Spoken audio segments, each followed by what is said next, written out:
What makes it worse in this case is elected officials won't even defend what they're doing with your money.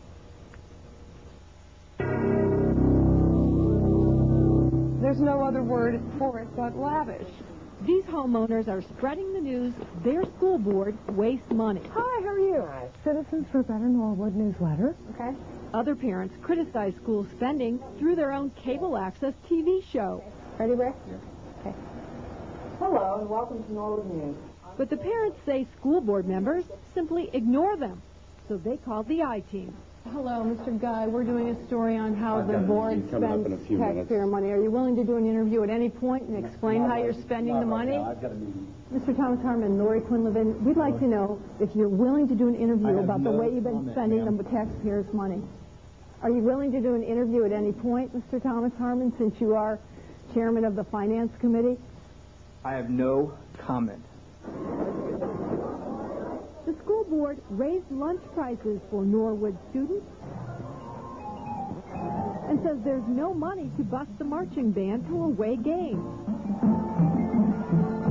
So why then is the board wasting money on luxury? Are you willing to do the interview at any point? Not right now. The I-Team is going to show you 4 examples of the Norwood School Board's questionable spending, starting with this building. The board has spent more than $400,000 on this garage for lawnmowers, and parents have given it a few choice names. Garage Mahal. I like Lawnmower Palace. That's mine. That's my favorite. Where's the garage? Superintendent Steve Collier points out lawnmowers were stored under this school until a teacher complained about the noise. Collier declined to be interviewed on camera, but says they had to move the mowers. But did they have to buy a building? Norwood paid $205,000 for this garage, a garage that sold 1 week earlier for $117,500. Why did Norwood pay more than $87,000 more? I think the amount of money was totally ridiculous. Board members approved the purchase on very short notice. If you approve this, it's set to close tomorrow. Board members at this meeting do not discuss alternatives, like storing the mowers beneath Norwood's new $2.8 million stadium. So a third of this complex right here is a garage facility.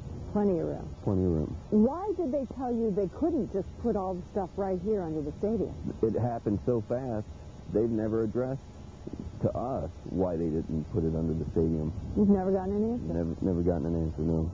The board then spent $200,000 more renovating the garage. They even created 4 offices no one appears to be using. There's vinyl floor. There's acoustical tiles. There are marble windowsills in that building. It's gorgeous. I would like to live there. They have a kitchenette. It's like a little apartment in there. Parents say it's a huge waste of money that should be spent helping kids learn. We've got 3rd and 4th graders that cannot read. The I-Team found Norwood 4th graders' reading score is 61.8%, far below state requirements and similar districts. Norwood's 72% graduation rate is another embarrassment. Parents say the $400,000 spent on the Lawnmower Palace could have paid for more high school counselors. That is your responsibility to come in. Reading programs, summer school, and night school. The I-Team tried to question spending priorities. You wanted this in writing, so I thought I'd give it to you. This is what I'd like to talk to you about. But board members were too busy. What other examples of waste have you seen? $270,000 for a phone system that every staff member was supposed to be trained on. Cisco IP phone. The automated phone system is supposed to be used to notify every parent in the district about important things like report cards and school emergencies. They don't use it. We've had bomb scares where parents weren't notified. We've had increases to lunch programs where the parents weren't told. We have, come election day, though, when they're trying to pass a levy, you get a phone call, don't forget to vote. And I think that's a serious abuse of taxpayers' money. Parents called this abuse. 2 retirement parties last year, plus gifts, cost taxpayers $8,700. One was here in the upscale Brinkley's restaurant. A second party in the Grand Ballroom honored outgoing Superintendent Barb Ryder. I have the menu. The menu is lavish. There's no other word for it but lavish. There were 2,400 different items of food served that evening. 200 barbecue meatballs, 200 stuffed mushrooms with crab meat, The 250 invited guests included Barb Ryder's husband and daughter, Norwood City Council members, and school board members, of course. 3 assorted cheese trays with crackers. But no parents. Our children's lunch price goes up, and Barb Ryder gets a party. I just don't see where that is fair to our children at all. We went to the board meeting to ask about the parties, but members were busy accepting gifts students made for them during class time. Oh, thank you so much. Students were told to write poems, letters, and create art, thanking board members for their hard work. If everything's so hunky-dory here, why are they avoiding us? Are you willing to do an interview to answer taxpayer questions about how you're spending the money? I'm going into a meeting right now. Are you willing to do the interview at any point? We can discuss with our attorney. Why would you want to spend taxpayer money on an attorney when you should really be willing to answer these questions for taxpayers? Attorney Bill Dieters charges the school board $195 an hour. He met with us, but declined an interview. Guess who else won't do an interview? The district's public relations consultant. The I-Team found she has a contract that pays her to deal with the media. She's Judy Groney, the one taking pictures of board members receiving their gifts. Although she has no PR experience, her contract shows the board pays her $3,000 a month. I'm highly irritated because a large chunk of my taxes go to the school system. Norwood resident Aaliyah Phipps is an experienced public relations consultant. She contacted Superintendent Collier and offered to do all the district's PR work for free. What response did you get? Nothing. And I never heard back. And that's been over a year and a half ago. Instead, Collier hired Groney, who gets paid without submitting any record of the work she's done. Could you get away with that? Absolutely not. I mean, I would love to be able to just send somebody a bill that was like this and say, ooh, give me $3,000. I don't know what I did this month, and either do you. Who do you hold responsible? The school board right now. And I'm really glad you've done this story because now I can go to the school board and say, what's up with this? Good luck getting an answer.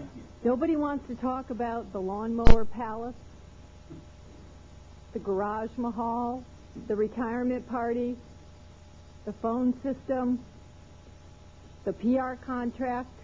Not willing to answer questions on any of those items for taxpayers. PR consultant Judy Groney tells me she met Steve Collier when she worked at the state auditor's office writing job descriptions for school openings, and she says he called her about this PR job. Now, he's paying her to work 20 hours a month, and that makes her rate $150 an hour. Now, to let board members know how you feel about their spending, you can go to our website, Cincinnati.com, keyword I-Team, and we'll link you right to their email addresses. And let's just make a couple of quick points. First of all, you tried to get them before the interview attempts that we saw on camera. Oh, sure. First of all, we call, we write them letters, we tell them exactly what we want to talk to them about. So going and approaching them in a public meeting with cameras rolling is really our last resort, but they are elected officials, so we did it. Well, I imagine the superintendent and the board members are going to get an earful after this report, too. We'll see, you know, and you don't have to live in Norwood to hold these elected officials accountable. You can come to the school board meeting Thursday night. We'll be there. Okay. All right, Lori. Fallout, Lori. Clyde and Carol, this was like the wildest school board meeting I have been to in 20 years of reporting. Half the people walked out in the middle, and then school board members tried to pretend like it was business as usual. Residents are furious that this struggling district is spending money on luxuries. Norwood school board members strategized in the superintendent's office before the meeting, then walked into a hornet's nest. I am thoroughly disgusted with your choices. It's your right to spend it. It's our job to question it. And I really am disturbed at the way my money is being spent. All the speakers, and apparently most people in this room, watched our I-Team report this week on the school board's questionable spending, like more than $400,000 on a garage for lawnmowers.